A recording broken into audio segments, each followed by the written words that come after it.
No, but I will. Yeah, there you go. You're off. Thanks so much. Okay. Thanks very much for everybody. Thanks everybody very much for coming. Okay. Yeah. Claire Halpin is going to bullshit. That's it.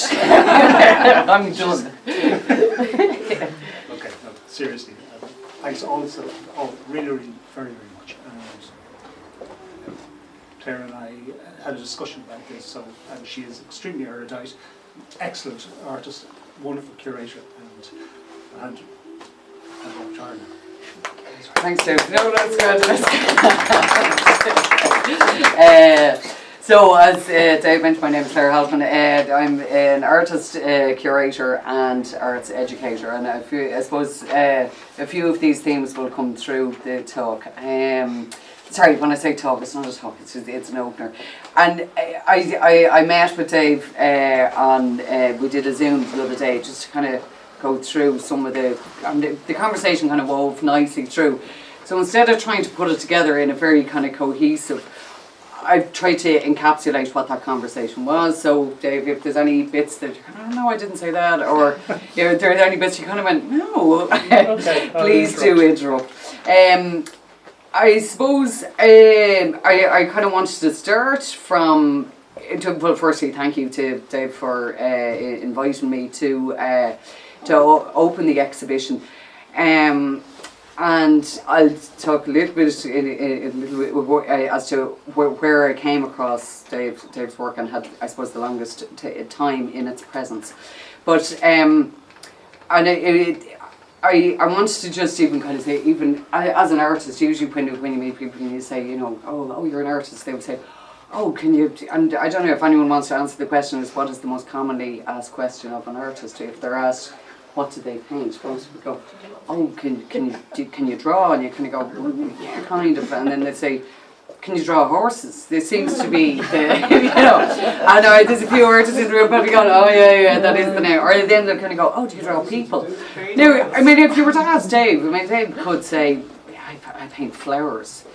But obviously there's way more to his work. I think it would be oversimplistic and to say, oh, Dave paints flowers. And I think that is, but yet as an entry point to even kind of thinking of what is it that Dave does. So I'm going to go through, it's not chronological and it's not cohesive, but this idea of picking up on Dave's themes of man versus nature. And that's obviously a very, very large theme, so buckle in, shall we say. But it was to think about like artists looking at nature and thinking about how artists have always been inspired, observed nature through drawing, through painting, to understand the natural world in its microscopic detail, in botanical painting from an encyclopedic point of view, to get that encyclopedic knowledge of the natural world through observation. And then come to somebody like Leonardo da Vinci, who in his analytical scientific drawings, in his attempts to understand how nature works, how things grow, the wind, the movement of water, and how you use these to develop into engineering systems. So his approach was as artist, engineer, architect, and what he used his observations to develop were defence system, canals, helicopters, structures, battlements, cannon missiles. So we have this kind of where the observations of nature can kind of lead into more kind of sinister, or I suppose more violent ends in some ways. And then that idea of bringing us right up to contemporary times, when you have what is called biomimicry, which is the observation of birds and insects, which are used to make drones. So we have to say it's a micro-aviary. It's the study in the bird that they actually have used most is the hummingbird, because the hummingbird is the only bird that can fly backwards. Sorry, that was me doing a sign language for flying backwards. In case you didn't get it. So this idea of the observation of the most beautiful things in nature, but how they can be turned to more sinister, to more sinister ends, shall we say. And then you have somebody like Turner, fantastic painter, and his painting Rain, Steam and Speed, which looks at like that contrast between the advance of technology, the advance of the Industrial Revolution, the advance of power, the advance of invention, and also then within that the advance of transport systems, and what that then led to within the advance of British Empire, and then what that then led on to. So even even in Turner's painting Rain, Steam and Speed, in front of, if you're familiar with the painting, right in front of the train, there's a tiny little hare. So nature's just one step ahead.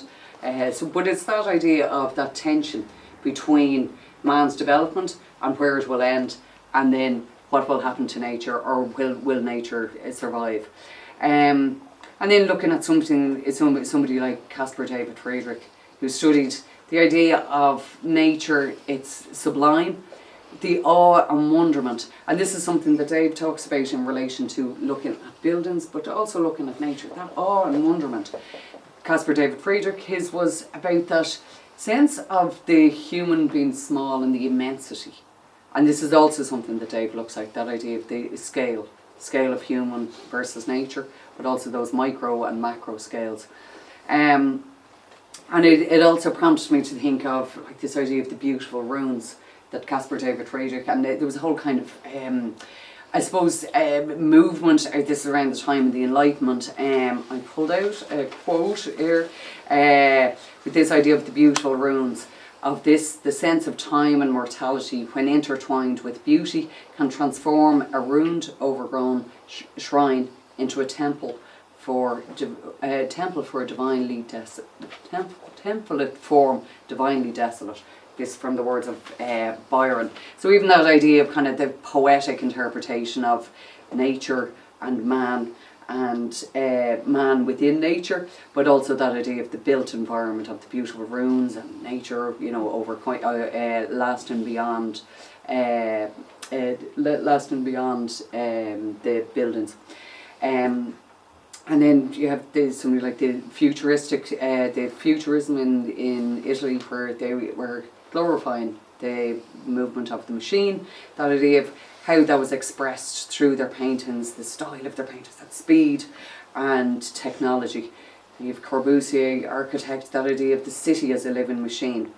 But like all of these were, like in talking with Dave and looking at his work, these were kind of things that it got me thinking about.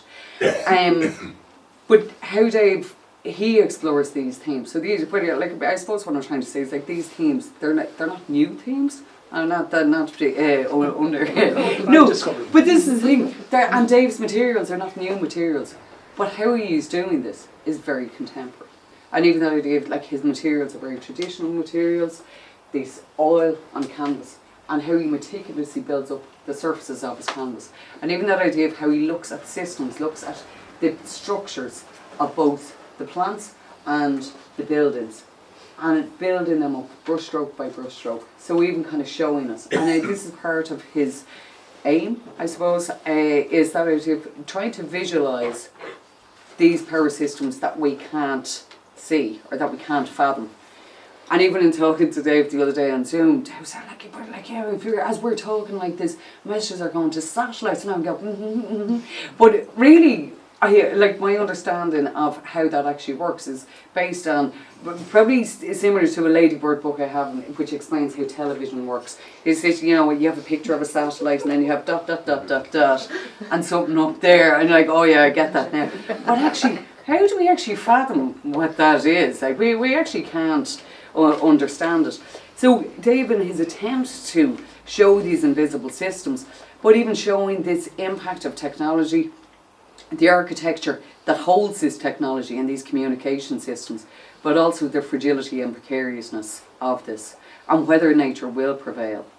And how they, sorry, I had something else in there. Oh yeah, even thinking about that idea of the satellites, I was thinking in relation to, and this is something I've looked at in my own work, this idea of where with the beginnings of the Ukraine war, where the satellites, where the internet was no longer available in Ukraine, and Elon Musk kindly moved his Starlinks So the internet was now available. Now this is a very simplistic version of what actually happened, but was able to guide his Starlinks to give the internet back to the Ukrainians, which is fantastic. But then as the Ukrainians kind of gained more territory back into where it had been attacked, Elon Musk had to move them again. So suddenly you had somebody who is a private individual nearly controlling a war front because of the movement of Starlink. So that idea of it's absolutely frightening. But how do we visualise that?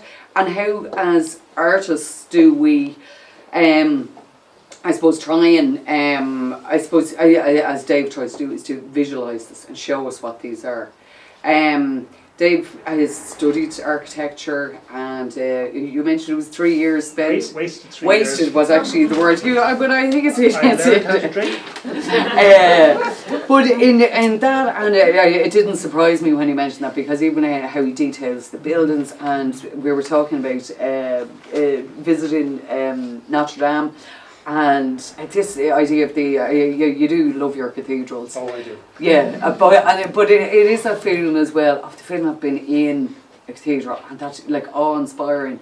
I had the wonderful occasion to be back in Notre Dame last summer, and there is, when you're actually standing there, and if you can get away from the crowds, as in putting on something, it just is awe-inspiring, and it is overwhelming. And to see that level of craftsmanship and see something that's reaching towards the skies. But you're kind of going, but it's not like that or what we have now. It's not as simple as that. And I don't think that's what Dave was trying to do, is trying to go, oh, everything that was old was great. It's not that simplistic. There's obviously much more, it's much more layered, and there's more of a nuance to it. But also Dave talks about like the contemporary architecture of today, the buildings that we don't know what they do. Like the we were talking about like the data centres that populate our landscape, where we don't know what they do, but they must do something that controls some of the systems that we are embedded in. Dave also spoke about, and if any of you had the occasion to see his show in Dún Laoghaire, in the Lexicon Dún Laoghaire Municipal Gallery 2 years ago, I think you mentioned, where and Dave said to me this was what he felt was the most successful of the pieces in that exhibition, where he had painted a circuit board, if I'm correct, yep, into the landscape of Dún Laoghaire. So for me it was quite literally, but it actually did bring these two cities in a clashing convergence, which Dave speaks of. And even we were, Dave was actually outlined the building on the third one in the end there is actually the sewage plant in as viewed from Sandymount. But even that idea of where the outside structure of that, it is reflective, and it was this idea that really it is embedded into the landscape. But that thing we don't know we do know what goes on in that building. But I was going to tell a longer joke about that, but I'll keep that one for later. Dave talks about time, nature, even using his architectural eye in looking at into his selection of plants, and in selecting of the nasturtiums and the water lilies, and even this idea how they are architecturally rendered and three-dimensional, beautifully painted, absolutely beautifully painted. So for the ominous themes in his work, we're still left with beautiful painting to look at, and renderings of beautiful plants, beautiful flowers, and beautiful, like even the veins that then echo the veins of the architecture behind. There was something else I was going to mention there. Oh yeah, so but that idea of like these systems, which are like, I mean, that it's not just as simple as an overlaying of, oh, there's a building, oh, there's a plant. There's much more hidden there, and the more we spend time with these paintings and looking and kind of going, oh, where do I see myself in this, or what size am I? And this idea of the micro and the macro. And I mentioned that I was with a group, as an arts educator, I work with lots of groups, and the approach I use in looking at artworks, a lot of the work I do is involved in either looking at artworks, making artworks, or a combination of both. I work with all ages, from very small children up to older people living with dementia, and the facilitation method is inquiry based.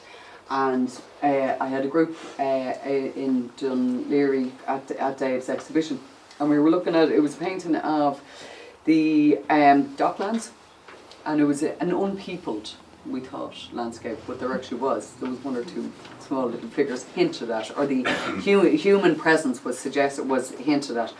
And as we spent time looking at it, we're kind of, looking through, was it a recognisable landscape? This idea, was it an abandoned landscape?